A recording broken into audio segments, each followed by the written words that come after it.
देश में कोविड-19 के मामलों में लगातार दर्ज की जा रही गिरावट। रिकवरी रेट हुआ 96.2%।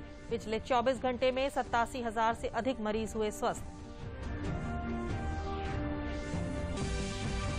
पूरे देश में तेजी से चलाया जा रहा है दुनिया का सबसे बड़ा टीकाकरण अभियान। तीसरे चरण में 27 करोड़ 66 लाख से अधिक लोगों को लग चुके हैं टीके।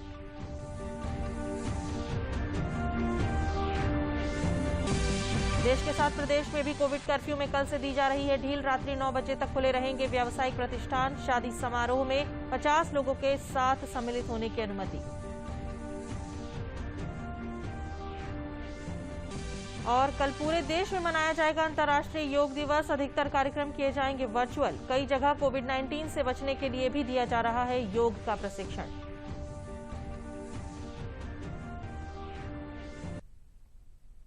नमस्कार, मैं हूं अलका सिंह और अब समाचार विस्तार से। देश में कोरोना वायरस के दैनिक मामलों में लगातार गिरावट दर्ज की जा रही है। स्वास्थ्य और परिवार कल्याण मंत्रालय के मुताबिक देश भर में पिछले 24 घंटों में 58,419 नए मामले दर्ज किए गए हैं। वहीं पिछले 24 घंटों में 87,619 मरीज उपचार करवाकर स्वस्थ हो चुके हैं। इसके बाद देश में रिकवरी रेट बढ़कर 96.27% हो गया है।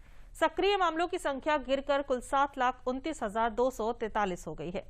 बीते 24 घंटों में देश भर में कोरोना से 1,576 लोगों की मौत हुई है। साप्ताहिक पॉजिटिविटी रेट वर्तमान में 3.43% है और दैनिक पॉजिटिविटी रेट 3.22% हुआ, जो लगातार 13 दिन से 5% से कम बना हुआ है। लगातार 38वें दिन स्वस्थ होने की दैनिक संख्या नए संक्रमित हुए मामलों से कहीं ज्यादा है।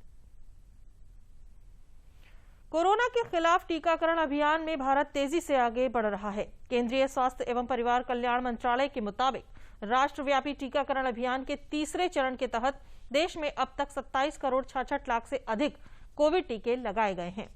वहीं 18 से 44 वर्ष आयु के 20,49,000 से अधिक लाभार्थियों ने शनिवार को कोविड-19 वैक्सीन की पहली खुराक ली।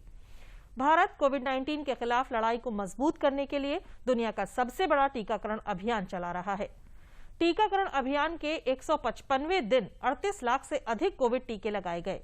देश भर में तीसरे चरण के तहत 18 से 44 वर्ष आयु वर्ग के टीकाकरण अभियान में तेजी आई है। देश में कोविड-19 टीकाकरण अभियान के तीसरे चरण के तहत 18 से 44 वर्ष आयु समूह के लोगों को अब तक 5 करोड़ 50 लाख से ज्यादा खुराक दी गई है। स्वास्थ्य मंत्रालय का कहना है कि जांच, पहचान, इलाज और कोविड के अनुरूप बर्ताव के साथ साथ टीकाकरण भी इसी महामारी के प्रकोप को रोकने और इससे संबंधित व्यवस्था के लिए सरकार की व्यापक रणनीति का अभिन्न अंग है। देश में कोरोना की जांच क्षमता में काफी वृद्धि हुई है। भारतीय चिकित्सा अनुसंधान परिषद ने बताया कि देश भर में 19 जून तक कुल 39 करोड़ 10,19,083 नमूनों का परीक्षण किया गया, जिनमें से 19 जून को 18,11,446 नमूनों की जांच की गई। लॉकडाउन के धीरे धीरे खुलने का असर अब पर्यटन उद्योग पर भी दिखने लगा है। प्रतिबंधों के हटने के साथ ही पर्यटन स्थलों पर पर्यटकों की आवाजाही शुरू हो गई है। कोरोना महामारी और लॉकडाउन ने पर्यटन उद्योग को बुरी तरह से प्रभावित किया है। फिलहाल कोरोना महामारी का असर कम होने और नियमों में ढील मिलने से पर्यटन उद्योग के लिए फिर से उम्मीद की एक किरण जगी है। काफिला पर्यटन उद्योग के लिए खुशी का पैगाम लाया है। अनलॉक शुरू होने के साथ ही पर्यटन उद्योग भी मानो किसी कैद से मुक्त हो गया है। गर्मी से निजात पाने और मॉनसून का स्वागत करने के लिए पर्यटक अब बड़ी संख्या में पहाड़ों का रुख कर रहे हैं। इस बीच पर्यटन मंत्रालय ने यात्रियों को आगाह किया है कि वे अपनी सुरक्षा का ख्याल रखें और कोविड नियमों का पालन करें। जनता के मदद के बिना ये सारे जो गाइडलाइंस हैं ये नहीं चल सकते। टूर ऑपरेटर्स के लिए भी ये गाइडलाइन थी कि जब वो बुकिंग्स लें तब वो भी अपने बुकिंग करने वाले सारे पर्यटकों को इन चीजों के बारे में सूचित भी करेंगे और आगे जिन होटलों में, जिन होम स्टेज में, बेड एंड ब्रेकफास्ट यूनिट्स में जहां पे भी वो बुकिंग लें तो वहां पर भी वो इस चीज को सुनिश्चित करेंगे कि वो यूनिट जो है वो इन सब गाइडलाइंस का पालन कर रहा है या नहीं। अनलॉक के साथ ही पर्यटन मंत्रालय भी सजग हो गया है। मंत्रालय कोरोना के मद्देनजर कोई जोखिम नहीं लेना चाहता है, इसलिए मंत्रालय विभिन्न एसओपी पर टूर ऑपरेटरों का मार्गदर्शन भी कर रहा है और उन्हें टैक्सियों और पर्यटकों की संख्या से संबंधित प्रतिबंधों के बारे में जानकारी दे रहा है। अननोन और लेजर नोन डेस्टिनेशन जहां भीड़ थोड़ा कम है उसका भी बारे में हम लोग को क्वेरीज आते हैं। All officer in touch with the tour operators and hoteliers. Tour operator बस में टूरिस्ट ले जाते हैं तो they should maintain that one seat is kept vacant. Booking ज्यादा ना ले एक टाइम पे। कुछ स्टेट ने नंबर ऑफ विजिटर्स भी कम किया है and they are not allowing large number of visitors in one time. दूसरी तरफ टूर ऑपरेटर यात्रियों को यात्रा के सुरक्षित स्थानों के लिए मार्गदर्शन कर रहे हैं और अधिकांश यात्री स्वयं के वाहनों से ही चलने का विकल्प चुन रहे हैं। टूर ऑपरेटर भी पर्यटकों को एसओपीज और गाइडलाइंस के बारे में बता रहे हैं ताकि उनकी यात्रा सुखद हो और सुरक्षित भी हो। जितने भारत के टूर ऑपरेटर्स हैं, हम पूरी कोशिश ये कर रहे हैं कि किसी भी तरीके से कोई भी हमारा टूरिस्ट, चाहे वो डोमेस्टिक हो चाहे इंटरनेशनल हो, वो पूरा सेफ और सिक्योर रहे। इसके लिए जो WHO के और मिनिस्ट्री ऑफ टूरिज्म के प्रोटोकॉल्स हैं वो फुली फॉलो कर रहे हैं। जितने होटल्स हैं उनका हेल्थ ऑडिट चल रहा है और सारे हम वही होटल यूज कर रहे हैं जो कि फुली कंप्लायंट हैं। पहाड़ियों में सुहाना मौसम इस समय पर्यटकों को आकर्षित तो कर रहा है, लेकिन अधिकांश पर्यटक पर्यटन केंद्रों के बजाय ग्रामीण क्षेत्रों में होम स्टे में रहना पसंद कर रहे हैं। प्रदेश सरकार ने कोविड कर्फ्यू में ढील देते हुए 21 जून सुबह 7 बजे से रात्रि 9 बजे व्यावसायिक प्रतिष्ठान खोलने की इजाजत दे दी है। शनिवार और रविवार को पहले की तरह साप्ताहिक बंदी रहेगी। सरकारी विभागों में कोविड प्रोटोकॉल के साथ पूर्ण उपस्थिति सुनिश्चित की जाएगी। रेस्टोरेंट और होटल के अंदर 50% क्षमता के साथ भोजन कर सकेंगे। प्रदेश में मॉल खोलने की अनुमति भी सोमवार से शुक्रवार तक दे दी गई है। सब्जी मंडियां पूर्व की भांति खुली रहेंगी। घनी आबादी वाली सब्जी मंडियों को खुले में स्थानांतरित किया जाएगा। शादी समारोहों के आयोजन में अधिकतम एक समय में 50 व्यक्तियों की अनुमति दी गई है। इन सब अनुमति के बाद भी कोविड प्रोटोकॉल का पूर्णतया पालन किया जाना आवश्यक है। Cinema hall, stadium, swimming pool और जिम खोलने की अनुमति अभी नहीं दी गई है। प्रयागराज जिला पंचायत के अध्यक्ष पद पर होने वाले चुनाव के लिए भाजपा ने अपना प्रत्याशी घोषित कर दिया है। भाजपा के वार्ड नंबर 13 से चुने गए जिला पंचायत सदस्य डॉक्टर VK सिंह को अध्यक्ष पद का प्रत्याशी बनाया गया है। इस अवसर पर आयोजित प्रेस वार्ता को संबोधित करते हुए उप मुख्यमंत्री केशव प्रसाद मौर्य ने कहा कि भारतीय जनता पार्टी सर्व समाज के लिए कार्य करती है और अपने कार्य की बदौलत वो जिला पंचायत के चुनाव में अच्छा प्रदर्शन करेगी। जिला पंचायत अध्यक्ष के होने वाले चुनाव में 84 सीटें हैं, जिसमें भाजपा के पास कुल 30 सीटें हैं। इस मौके पर कैबिनेट मंत्री सिद्धार्थनाथ सिंह, सांसद डॉक्टर रीता बहुगुणा जोशी और सांसद केसरी देवी पटेल भी उपस्थित थीं। प्रयागराज के प्रभारी आदरणीय श्री लक्ष्मणाचार्य जी के माध्यम से डॉक्टर श्री VK सिंह जी को प्रयागराज में जिला पंचायत के लिए अध्यक्ष पद के लिए अधिकृत प्रत्याशी के नाते सूचना दी गई है। मैं अपनी ओर से सभी अपने माननीय मंत्री डॉक्टर सिद्धार्थनाथ सिंह जी की ओर से, सभी माननीय विधायकों की ओर से, संगठन के सभी पदाधिकारियों की ओर से, अग्रिम रूप से हमारे माननीय सांसद द्वय की ओर से मैं बहुत शुभकामनाएं देता हूं कि पार्टी ने उन्हें प्रत्याशी बनाने का काम किया है और आशा करता हूं कि जिला पंचायत भारतीय जनता बहुत अच्छे मतों से जीतेगी। जनपद कानपुर देहात में अकबरपुर रनिया विधानसभा क्षेत्र से बीजेपी विधायक प्रतिभा शुक्ला और उनके पति पूर्व सांसद अनिल शुक्ला ने अनोखे अंदाज में वैक्सीनेशन जागरूकता रैली निकाली। ये कोविड जागरूकता रैली डीजे की धुन के साथ कार के काफिलों के साथ निकाली गई। इस कार रैली ने विधानसभा क्षेत्र के विभिन्न गांव में जाकर ग्रामीणों को वैक्सीनेशन के लिए जागरूक किया। इस दौरान पूर्व सांसद अनिल शुक्ला और विधायक प्रतिभा शुक्ला ने कहा कि केंद्र और प्रदेश सरकार की काफी मेहनत के बाद भी ग्रामीण इलाकों में वैक्सीनेशन की गति तेज नहीं हो रही है। लोगों के मन में वैक्सीन को लेकर भ्रम बना हुआ है, जिसे दूर करना जनप्रतिनिधियों की जिम्मेदारी है। इसी के कारण आज ये जागरूकता रैली निकाली गई। दोनों ने ये निश्चय किया कि क्यों ना हम लोग आज एक रैली के माध्यम से लोगों में प्रेरणा जगाने का कार्य करें, जिसमें हमारा डीजे भी बज रहा है, कोरोना के उपाय बता रहा है, किस तरह से आप घबराएं नहीं और किस तरह से नियमों का पालन करें। लगातार उसी के गाने बज रहे हैं और हमारी पूरी टीम जा रही, पूरी गाड़ियाँ जा रही, पूरे लोग जाग रहे, पर्चे भी हमारे हैं, हम लोगों ने छपवाए हैं कि आप लोग कोरोना से डरे, वैक्सीन से नहीं डरे। तो ये गाँव में प्रेरणा देने के लिए हम लोग इस रैली के माध्यम से लोगों में जन जागरण करना चाह रहे हैं।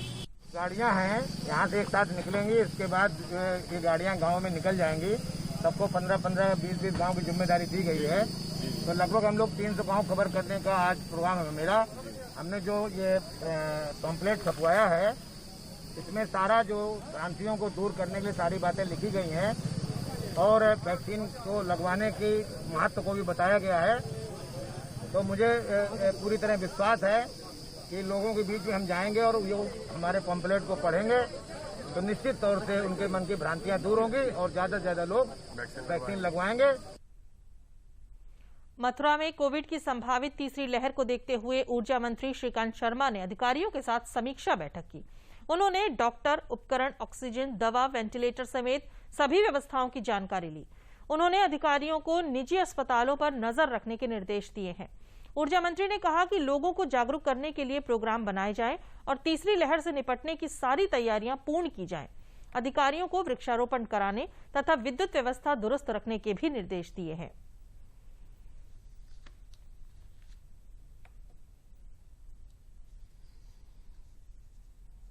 देखिए, कोविड अभी गया नहीं है, कोविड अभी है और कोविड को परास्त करना ये हम सब भारत के लोगों की प्राथमिकता है। इसमें सभी लोग बहुत शिद्दत से अपने काम को अंजाम दे रहे हैं। हम जनता से भी अपील करेंगे कि जो कोविड की गाइडलाइंस हैं उन सब का लोग मुस्तैदी से अनुपालन करें। जैसा मैंने पूर्व में कहा आपसे कि मथुरा ऑक्सीजन के विषय पर आत्मनिर्भर बन रहा है। जैसा कि मुझे जिलाधिकारी ने अवगत कराया है कि 12 मैट्रिक टन जून तक हमारे यहाँ प्लांट तैयार हो जाएंगे और 16 मैट्रिक टन के प्लांट्स हमारे जुलाई तक कंप्लीट हो जाएंगे। 15 अगस्त तक हमारे यहाँ 20 मैट्रिक टन की व्यवस्था होगी, जबकि पीक जो डिमांड थी हमारी 16 मैट्रिक टन मथुरा की रही थी। तो थर्ड वेव को लेकर पूरी जिला प्रशासन हमारा मुस्तैद है। 1500 बेड हमारे पास थे। एक 100 बेड का स्वर्ण जयंती हॉस्पिटल अलग से हमने तैयार कराया था, उसको भी हमने रखा है। सभी हमारे जो CSC सेंटर हैं वहां पर व्यवस्था हम लोग कर रहे हैं। लेकिन इसमें सबसे ज्यादा अगर जागरूक रहना है तो हम सब नागरिकों को रहना है। हम कोविड को लेकर अपने घर तक ना पहुंचे, उसके लिए लगातार हाथों को सैनिटाइज करते रहें, मास्क लगा के रखें, 2 गज की दूरी का अनुपालन करें। मार्केट खुल रहे हैं, अनलॉक की प्रक्रिया चालू है, तो सभी लोगों से अनुरोध है कि बाजार में अनावश्यक रूप से बाहर न। सोनभद्र में राज्य महिला आयोग की सदस्य अनीता सिंह ने कहा कि शासन की मंशा के अनुरूप जनपद में कोविड-19 की तैयारियां पूर्ण की गई हैं। उन्होंने जिला अस्पताल समेत CHC, PHC का निरीक्षण किया। संभावित तीसरी लहर को लेकर स्वास्थ्य विभाग के अधिकारियों को निर्देश दिए हैं। अस्पतालों में दवा उपलब्ध कराई जाए, प्रशिक्षित स्टाफ तैनात रहें तथा ऑक्सीजन की भी व्यवस्था रखी जाए।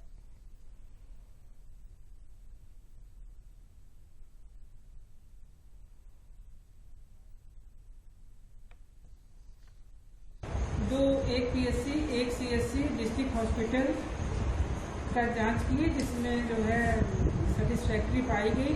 काम बहुत ही अच्छा देख करके लगा कि हाँ, सोनभद्र जिले में प्रशासन और CMO स्वास्थ्य विभाग पूरी मुस्तैदी से तैयार है थर्ड वेव से निपटने के लिए। जनपद सोनभद्र में L2 कोविड अस्पताल में 50 बेड का नवजात और शिशुओं के लिए कोविड वार्ड बनाया जा रहा है, जिसके लिए सारी तैयारियां हो गई हैं, जिसमें 45 LPM का एक ऑक्सीजन प्लांट लग गया है और यहाँ पर सभी जो उस पे हैं सेंट्रल ऑक्सीजन सप्लाई होगी। हमारे जो चिकित्सक हैं और पैरामेडिकल जो भी स्टाफ है उनको सबको प्रशिक्षित किया जा रहा है और जो चिकित्सक हैं उनको भी ट्रेनिंग दी जा रही है शासन स्तर से। और वो जब भी जरूरत पड़ेगी हमेशा उसके लिए वो रहेंगे। हापुड़ में गंगा दशहरा पर्व मनाया जा रहा है। तीर्थ नगरी गढ़मुक्तेश्वर में काफी संख्या में श्रद्धालु गंगा स्नान करने के लिए पहुंचे। कोविड नियमों का पालन करते हुए गंगा में श्रद्धालुओं ने पूजन और स्नान किया। गंगा दशहरा पर्व पर गंगा स्नान के लिए आने वाली भीड़ को नियंत्रित करने के लिए घाटों पर पुलिस बल तैनात किया गया था। गंगा दशमी पर्व पर श्रद्धालुओं ने गंगा तट ब्रिज घाट पर गंगा में आस्था की डुबकी लगाई। गंगा दशहरा पर्व पर गंगा किनारे श्रद्धालुओं ने धार्मिक अनुष्ठान भी किए। पौराणिक ज्येष्ठ मास की दशमी के दिन ही भगवान शंकर की जटाओं से गंगा पृथ्वी पर अवतरित हुई थी। इसी दिन गंगा में स्नान करने और दूसरे को ठंडा जल पिलाकर पुण्य कमाने का धार्मिक प्रावधान है। वहीं जगह जगह स्टॉल लगाकर मीठा शरबत भी वितरित किया गया। मुख्यमंत्री योगी आदित्यनाथ ने प्रदेशवासियों को गंगा दशहरा की शुभकामनाएं दी हैं। उन्होंने कहा कि भारतीय अध्यात्म एवं संस्कृति की सनातन स्रोत पूर्ण सलिला मोक्ष प्रदायिनी मां गंगा के अवतरण दिवस पर सभी को हार्दिक शुभकामनाएं। मां गंगा की कृपा सभी पर बनी रहे।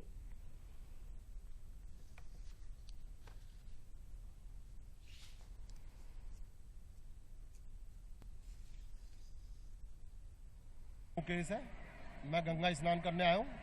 इस जेठ का दशहरा है, गंगा स्नान है। यहाँ पे पवित्र लोग आते हैं, पवित्र हो जाते हैं। यहाँ गंगा जी में आके पाप धुल जाते हैं लोगों के, और क्या कहते हैं, घर वालों की अच्छी शुभकामनाओं के लिए मतलब यहाँ पे हम नहाने आते हैं और हमें बहुत अच्छा लगता है। ये जेठ का दशहरा होता है जो साल में एक बार आता है। यहाँ लोगों की मानता यह है कि बहुत सौ को जैसे मुंडन वगैरह हैं या दिए लगते हैं, जैसे जो लोग एक्सपायर हो उनके दिए लगते हैं 14 में। एक तो कार्तिक के नाम पे लगते हैं, एक जेठ के दशहरे पे लगते हैं जो साल में एक बार आता है। यहाँ इसलिए मानता है कि दशहरे में सबसे महत्वपूर्ण है कि जो हमारे गढ़गंगा ब्रजघाट नगरी में ये जेठ का दशहरा होता है तो इस पर दिए लगाए जाते हैं। यहाँ पर इसकी लोग बाग मानते हैं, इसलिए मानते हैं। वाराणसी के सिगरा स्थित नगर निगम के पास बना रुद्राक्ष भवन जापान और भारत के रिश्तों की एक नई कहानी बयान करता है। ये भवन जापान के सहयोग से बनाया गया है। इस भवन में ग्रीन एनर्जी का उपयोग होगा। यहाँ पर विशेष प्रकार की लाइटिंग और साउंड सिस्टम के साथ ऑडिटोरियम में 1200 लोगों के बैठने की व्यवस्था है। इसके अतिरिक्त कई मीटिंग हॉल भी हैं। ये भवन 108 रुद्राक्ष लगाकर बनाया गया है, इसलिए इसे रुद्राक्ष भवन के नाम से जाना जाता है। आधुनिक तकनीक से बना ये भवन आधुनिक सुविधाओं से युक्त है। पूर्वांचल में ये अपने तरीके का अनोखा भवन है। इसका उपयोग वाराणसी में कई कार्यक्रमों के लिए किया जा सकेगा। और भारत के जो अच्छे रिश्ते हैं उसका एक प्रतीक रुद्राक्ष के रूप में वाराणसी में बन रहा है, जिससे दोनों देश के माननीय प्रधानमंत्रियों ने शिलान्यास इसका किया था। अब वो बन के पूरा तैयार हो गया है। ये एक तरह का अपना अनोखा कन्वेंशन सेंटर है जिसमें सारी आधुनिक सुविधाएं प्रदान की गई है। ये 1200 सीटें का ऑडिटोरियम के साथ साथ कुछ मीटिंग हॉल, उसमें जितने भी ऑडियो सिस्टम्स और अन्य आधुनिक उपकरण लगाए गए हैं। इसमें सोलर पैनल्स के माध्यम से जो रिन्यूएबल एनर्जी है उसको भी बढ़ावा दिया गया है। साथ साथ इंटेलिजेंट लाइटिंग सिस्टम और एक तरह का सिग्नेचर ऑडिटोरियम है जिसका शेप जो है एक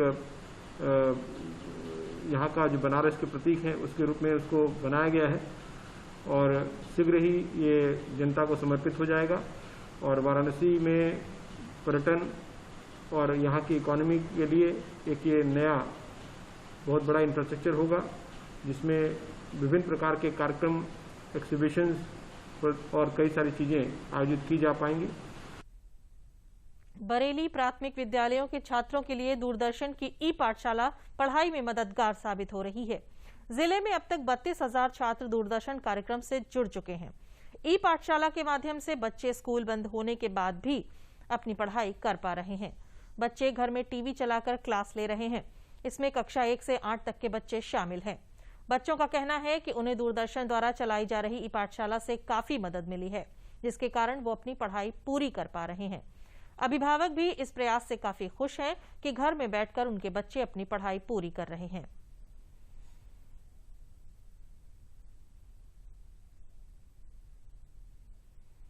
दूरदर्शन चैनल देखते हैं, उस पर पढ़ाई करते हैं।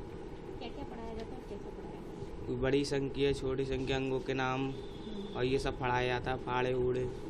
बाकी ये कहानी छोटी बड़े की सुनाई जाती हैं और हम पढ़ते हैं। स्कूल बंद हो गए तब से हम घर में ही पढ़ते हैं टीवी पे देख के।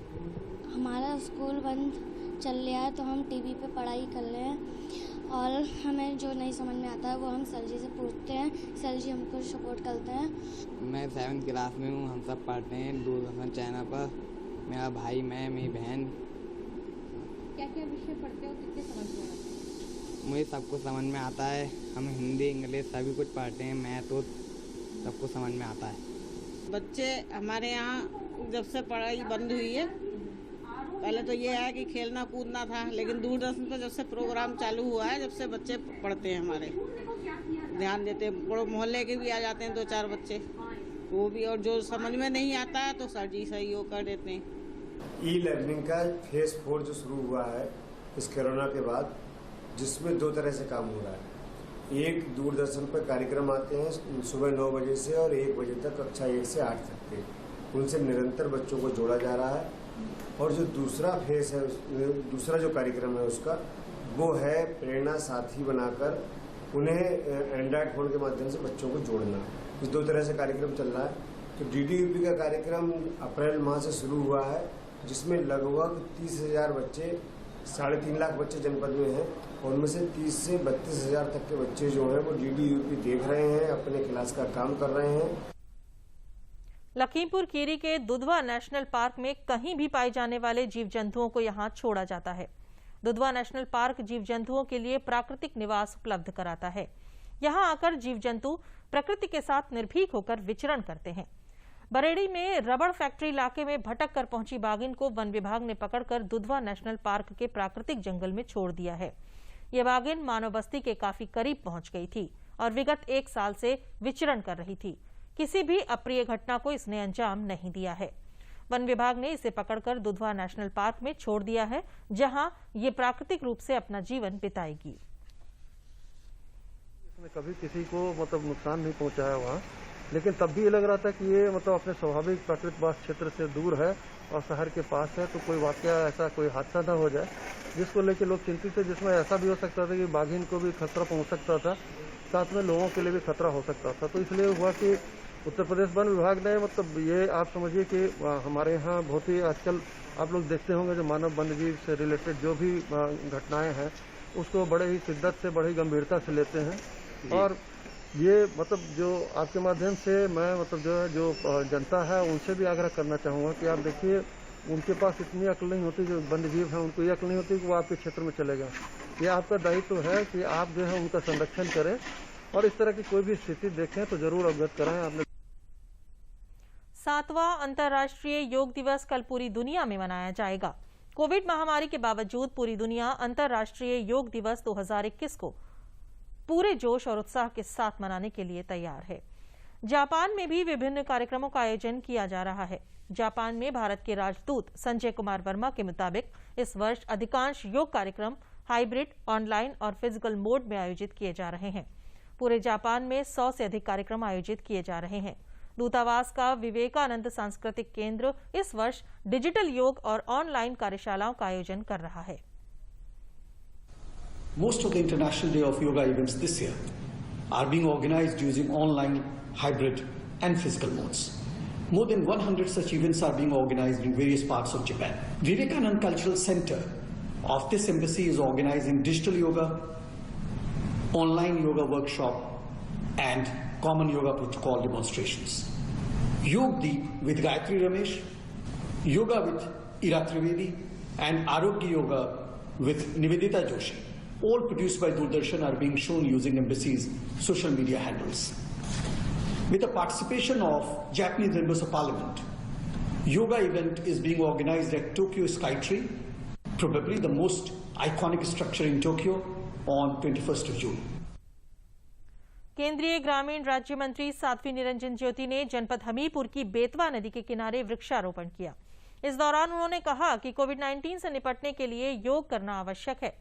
योग शरीर और मन दोनों को स्वस्थ रखता है। उन्होंने ये भी बताया कि अंतर्राष्ट्रीय योग दिवस को मान्यता दिलाने में प्रधानमंत्री का बहुत बड़ा योगदान है। भारत में ये पारंपरिक रूप से किया जाता रहा है। जिसे हमने विस्मृत कर दिया है, उसे पुनः स्थापित करना हम लोगों की जिम्मेदारी है, जिससे लोग स्वस्थ रह सकें। आजमगढ़ में कोविड महामारी से बच्चों को बचाने के लिए उन्हें योग का प्रशिक्षण दिया जा रहा है। इससे उनके शरीर में इम्यूनिटी मजबूत होगी। अंतर्राष्ट्रीय योग दिवस को लेकर इन बच्चों को 3 दिन शिविर लगाकर योग की ट्रेनिंग दी जा रही है। सोशल डिस्टेंसिंग को मेंटेन करते हुए स्कूल के बच्चे इसमें प्रतिभाग कर रहे हैं। यहाँ बच्चों को योग की बारीकियों को समझाया जा रहा है। प्राणायाम, भुजंगासन, सूर्य नमस्कार समेत कई आसनों का बच्चे अभ्यास कर रहे हैं। योग के प्रशिक्षण से बच्चों में इम्यूनिटी बढ़ेगी, जो कोरोना से लड़ने में मदद मिलेगी। अब बात करते हैं वरिष्ठ IAS अधिकारी रोशन जैकब की, जिन्होंने लखनऊ में कोरोना की दूसरी लहर को रोकने के लिए बेहतरीन काम किया है, जिसके कारण हम अपने कई प्रियजनों को बचा पाए हैं। और प्रदेश कोरोना की दूसरी लहर से जूझ रहा था, तब राजधानी लखनऊ भी बहुत ही मुश्किल दौर से गुजर रही थी। लखनऊ के जिलाधिकारी अभिषेक प्रकाश भी कोरोना संक्रमण से बच नहीं पाए।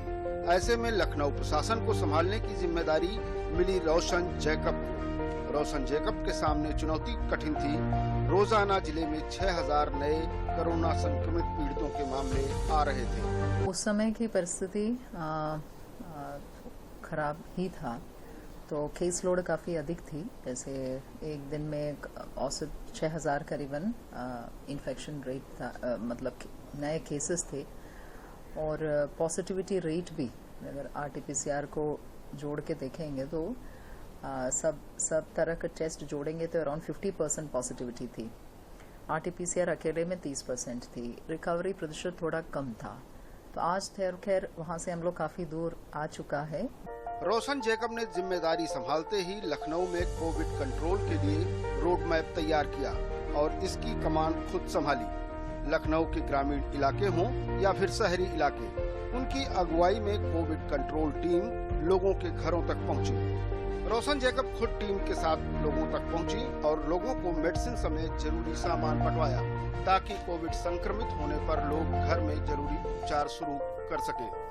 लखनऊ के अस्पतालों में बेड और ऑक्सीजन पाना भी एक बड़ी समस्या थी, जिसके लिए रोशन जैकब ने लगातार प्रभारी चिकित्सा अधिकारियों के साथ बैठक कर हालात पर नजर रखी। रोशन जैकब ने सुनिश्चित कराया कि जिन कोविड पॉजिटिव मरीजों को अस्पताल में भर्ती कराया गया हो, उनका आर्थिक दोहन न हो। सबसे पहले ये था कि रिपोर्ट समय से अपलोड हो। व्यक्ति अगर पॉजिटिव पाया जाता है तो उसी दिन, मतलब विद इन 24 आवर्स, उसके घर में, जिसको हम लोग RRT बोलते हैं, रैपिड रिस्पांस टीम, जिसमें जैसे उत्तर प्रदेश में है तो लैब टेक्नीशियन का है, उसमें एक स्टाफ नर्स या ANM है और साथ साथ एक फार्मेसी की भी है जो दवा वितरित करते हैं। ये टीम उनके घर में पहुंच जाए अवश्य, और इसलिए उसकी व्यवस्था भी ऐसा होना चाहिए कि हर तबके के आदमी उसका खर्च उठा पाए। रोशन जैकब की अगुवाई में rapid response team home isolation वालों का बेहतर फॉलोअप किया गया, ताकि होम आइसोलेशन वाले मरीज घर पर ही ठीक हो सकें और अस्पताल में भर्ती गंभीर मरीजों पर ध्यान देने में मदद मिल सके। इसी का नतीजा रहा कि मई के आखिरी हफ्ते में लखनऊ के अस्पतालों में भर्ती होने के लिए वेटिंग बिल्कुल खत्म हो गई, बल्कि जून के दूसरे हफ्ते में मामलों में कमी आने पर लखनऊ में लॉकडाउन हटाने का फैसला किया गया। वर्तमान में स्थिति यह है कि हम लोग के पर डे का वो 6000 वाला जो रेंज है, वहाँ से घट के अराउंड 40 केसेस या उससे भी कम है। एंड पॉजिटिविटी भी 0.2% है और रिकवरी 98% है, तो ये तो अच्छा है। हर एक प्रशासनिक जो सिस्टम है, सबकी फोकस ये होना चाहिए कि corona is a disease, it is not, अपराध नहीं है वो, और बीमारी है तो उसका इलाज है।